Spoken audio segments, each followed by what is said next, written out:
Alright, what is good, ladies and gentlemen? It is the Mass Reviewer back again with another review, and today we are doing a review for Clone High Season 2. This is technically the first season of the reboot, but I'm just calling it Season 2.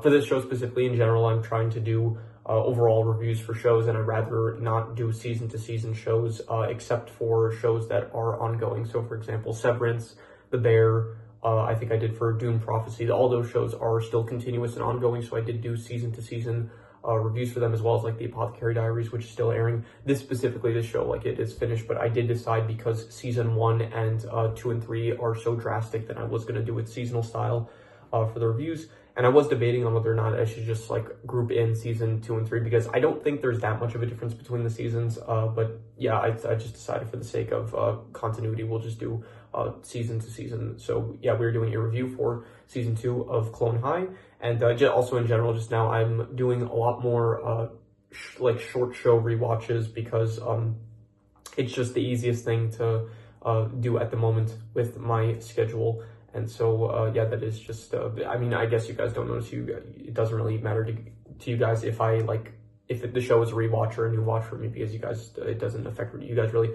The only thing is that I guess I haven't been able to get as many movie reviews out lately, because and I guess anime as well, but anime I will soon hopefully be able to get some more out for those. But yeah, just movie reviews, it is kind of hard because the show reviews I'm able to do in between the homework that I get from university. So yeah, but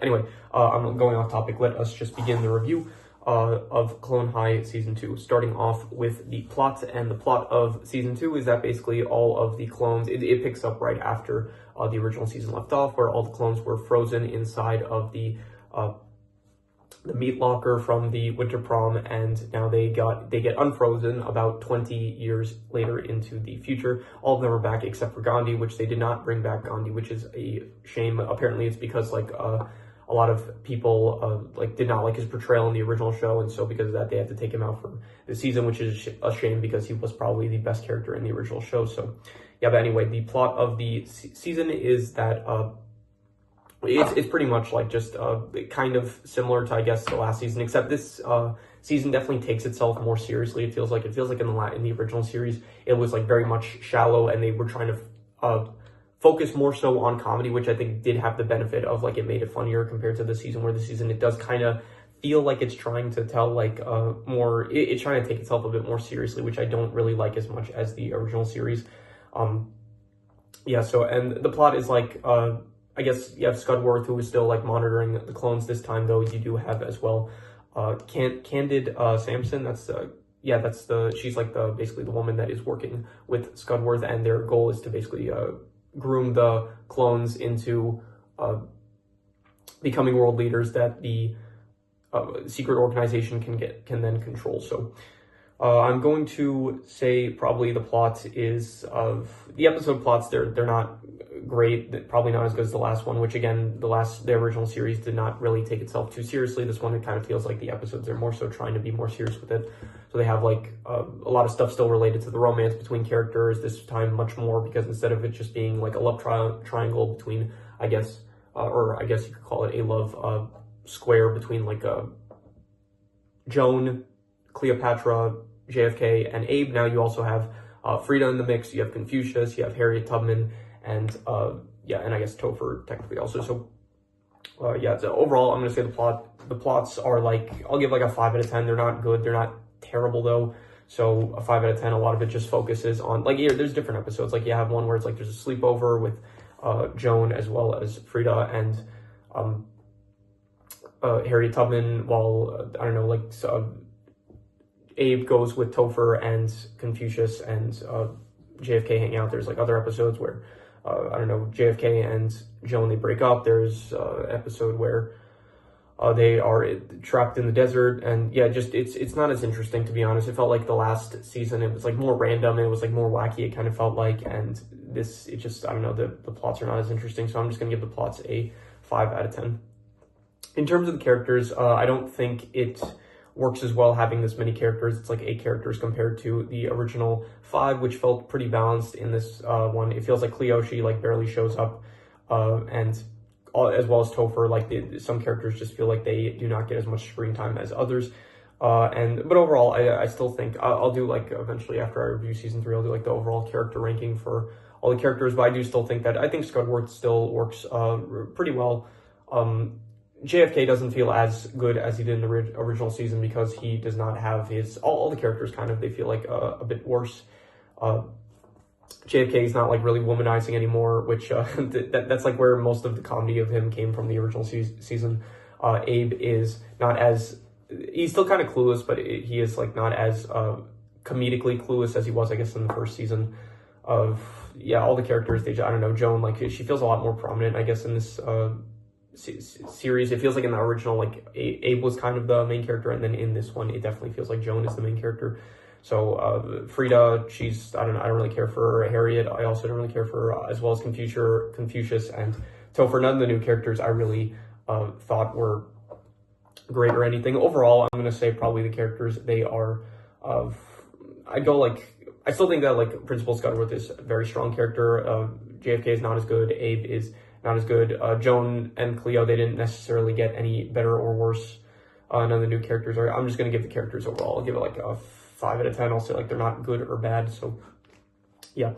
In terms of the settings, this all still takes place at the Clone High, as well as like some other areas. I guess there's the Grassy Knoll, which you see briefly in like one episode. You have a desert area which they're at. So overall, I don't know. It's not the most interesting setting. So I think I liked it more so in the original, where it kind of had that like 2000s feel to the high school and stuff. But now it just feels just like more of the same. So I'm just gonna give the setting a 4.5. I don't really care for it. In terms of the art style, I think in the original season, I ended up giving the art style, I think I gave it around a 5 out of 10, I think I said not good or bad, and I think I would probably give it about the same. Like all the new characters, they don't really look great, but as well as like the original characters, I didn't really think that they looked great either. So overall, I'm just going to give the art style I still think it works for like Principal Scudworth and a lot of the Shadow Board members and stuff, but overall, I'm just going to give it it's like between a 4.5 to a 5, and I think I'm going to be harsh with this. I'm going to give it a 4.5. I'm going to say that the art style is not good. I don't really like it. I was also thinking, when I talk about art style, it's also like kind of usually referring to the character designs as well. So yeah, and the character designs in this show I don't think are that great. So 4.5, I'm going to say not good. In terms of the comedy, this is definitely a step down. I do think one of the highlights of the original season, which I do think is very overrated, like a lot of people look very fondly about the original series. I thought it was like, I think I gave it like a 6 out of 10. I thought it was above average, but definitely not as good as I heard from like other people. But I do think that this season definitely, like, I thought that the comedy of the original season, it did work pretty well. Like there was like some good comedic moments, specifically from Gandhi, JFK, Scudworth. I didn't really like the stuff with Abe, Joan, or Cleo as much, but still, like, it was offsetted by, I guess, like all the bits with Gandhi and JFK and Scudworth and stuff. So, which I thought they were my favorite characters in the original season, and as well as like you had like Toots, you had just the plots in general. Again, it didn't take itself that seriously. In this season, it feels like it's a lot more serious than it should be. And so overall, the comedy, it's like, there was nothing really that, I think there were a few jokes here and there maybe that I found like somewhat comedic. So but overall, I'm going to still just give the comedy like I'll be generous. I'll just give it a 5. I'll say it wasn't good or bad, but it was definitely a step down from the original season. So yeah, in terms of the drama, I do not care for any of it. Honestly, this is just more relationship drama of like, oh, certain characters, they get together and then they end up breaking up, and it's like with Joan and Abe, and it's like they're not together. Abe wants to confess his feelings, which is a contrast to the original season where you had Joan wanting to confess her feelings to Abe, and the entire season it's like you have Joan, she's with JFK, and then JFK, like, slightly for a brief period of time, he has feelings for Harriet Tubman, and then Harriet, she ends up getting with Confucius, and then there's the whole thing between Frida and Cleo, and it's just all of it I just don't care for. It's just so like shallow, and I just do not care at all for it. So I actually made a new scoreboard because I have to make a commute every week back and forth. I just to save on like having to bring some stuff back and forth each week, I did make a new scoreboard. So this one's not on construction paper, it's on regular paper. But yes, overall I'm gonna give the drama, I'm gonna say it is I don't know, I'm gonna say like, I'm not gonna say awful, but I'm gonna say it is really bad. I'm gonna say a 3 out of 10. So yeah. And then in terms of the worst thing, I think the worst thing about this is honestly just that they didn't bring back Gandhi. He was like one of the best characters, if not the best character from the original series, and it is a big shame that you just don't get him back for this renewal of the show like you have every other character but Gandhi. They could not bring back for, I guess because of the controversy with his character or whatever. So but still, like, he was the best character in the original series, in my opinion, so I think that it is, the fact that Gandhi is not back, that is, I guess, I'm going to say a 2.5 awful. I'm going to say that it was not an awful, I guess, the decision to not bring it back, I guess, like, that they can make the decision whenever they want. I'm not going to say that the decision itself was awful. If they thought that, like, it wasn't going to work, then, like, fine, that's fine, but just the show without him, I would say, the show itself is not. I think just the fact that his character is not in the show is awful, because I did think that he was a very good character in the original series. So, and then the best thing about this season, I actually really liked the episode with Mr. Butlertron. I think originally I heard like some people say that it was the best episode of the show, and when I first watched it, I didn't really think anything too highly of it. But then on rewatch, it was like actually surprisingly better than I remember it being. So I'm going to say that that episode was good. I would say that it is a 6.5, and yeah, I do think that it is probably it's the best episode of the season, I think, and the best thing that I could say about the season, that episode, I would give it a 6.5 for the Mr. Butlertron episode. And yeah, that is all the categories, and so I'm going to do the calculations. So King Crimson. All right, so it ends up coming out to about exactly a 4.5, which would be not good, and I think that's a bit harsh. I think I would probably give it a bit higher than that. I think I would say it's maybe between like a 4.5 to a 5. It's between like not good or not good.